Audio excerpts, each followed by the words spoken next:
in the book, you talk about a shadow government and that it's not what we learned in school. Explain more in detail for those people who haven't read the book. What do you mean by that? Yeah. So I think this is something most Americans, if you're lucky enough to learn about the Constitution in school, I realize that I'm actually one of those lucky enough to do that. I thought most people did, but apparently that's not everybody's experience, which is a sad commentary in itself. But the way the Constitution was set up, you have three co-equal branches of government. Really, I mean, the legislative branch is meant to be the main powerhouse. The executive branch fulfills the laws that the legislative branch writes, and then the Supreme Court adjudicates disputes. And you have this really great system the founders created to enable majority rule while protecting minority rights. All of that essentially was thrown out the window. Now we have an administrative state, a vast bureaucracy that writes far more of the rules that you and I have to live by than Congress passes laws.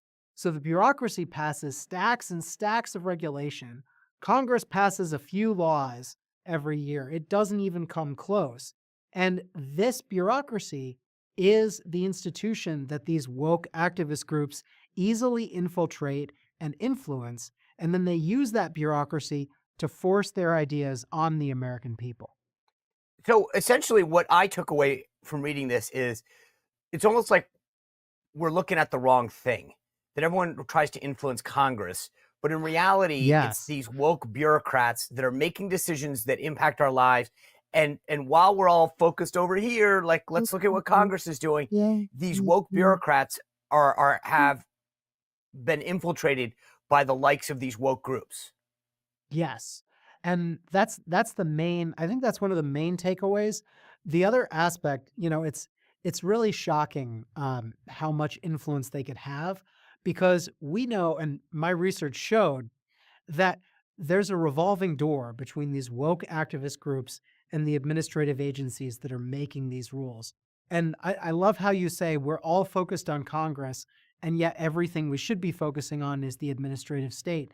Because I see poll after poll after poll asking, oh, are you concerned about dark money in Congress? Are you concerned about dark money in elections? And it's like Americans say, oh, yeah, we're concerned. We want to know who's funding these things. But almost never do you get the question, are you concerned about dark money in the administrative state that's actually making these rules? Congress, thankfully, is one of the most accountable to the American people of anything in our federal government. Every 2 years, every member of Congress has to get reelected. And so that creates a natural check on congressmen. And so, yes, congressmen do certain things, they abuse their power here or there, but there's always a check on them. They're always looking at the next election.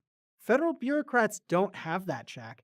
Many of these civil servants are in there for decades and making adjustments, changing rules, and working with external groups so that you have the revolving door.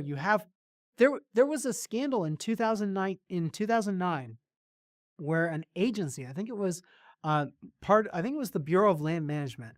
They were essentially publishing memos that were written by a radical climate alarmist group. The alarmist group would send the memos, and then the agency would just publish the memos as if they were their own.